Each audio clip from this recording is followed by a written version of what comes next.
Hello and welcome to It's Tomorrow News, and this is Hena Talati.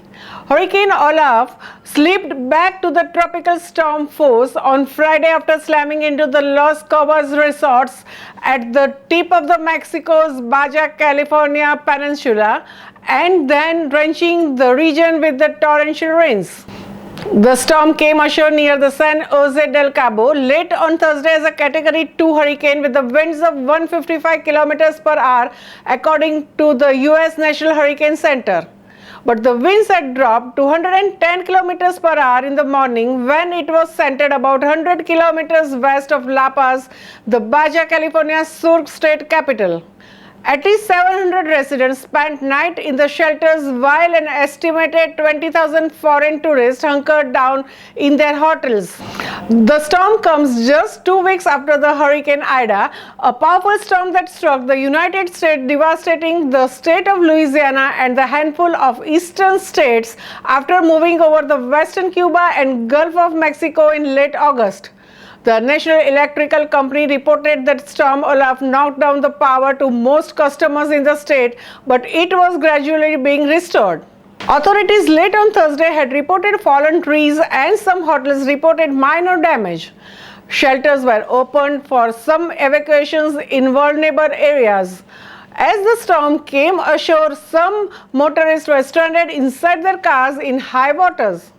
Additionally, the weakening of the Olaf was expected over the next couple of days, and the storm was forecasted to degenerate to a post-tropical cyclone on Saturday and weaken to a remnant low on Saturday night. The Hurricane Center said that the storm was expected to head up the western coast of the peninsula during the day and then veer out into the Pacific by night. The Hurricane Center forecast 12.5 to 25.5 centimeters of the rain on the southern part of the peninsula, with up to 38 centimeters in isolated spots, creating the danger of flash floods and mudslides. Meanwhile, a section of mountain on the outskirts of Mexico City gave way Friday, plunging rocks the size of the small homes onto the densely populated neighborhood and leaving at least one person dead and 10 others missing. Firefighters scaled a 3-story pile of the rocks that appeared to be resting in the houses of Tlalnepantla, which is a part of Mexico State. Firefighters and the volunteers formed bucket brigades to pass 5-gallon containers of small debris away as they evacuated. One massive boulder stopped against a 2-story house, barely its equal, knocking out the front wall and spilling the home's contents into the street.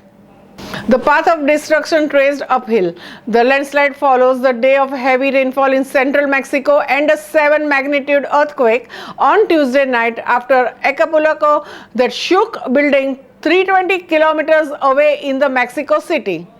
Heavy equipments and the trucks were on the scene shortly after to remove debris and assist emergency personnel in the search for survivors. 3 days ago, at least one resident of the area noticed 6 waterfalls had formed in the hill during the heavy rains. It's likely the earthquake and the intense rain in the recent days have affected the area, and for this came the landslide and the breakup of the mountains.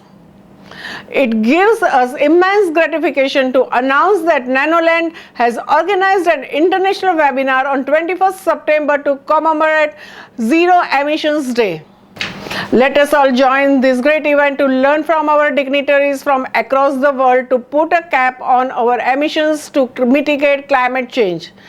Get yourself registered for the event. The link is in the description below. Can't wait to see you all there. That's all for now. For more news updates, stay tuned with us. It's Tomorrow News, Hena Talati. For more weather updates like this, and please subscribe our channel.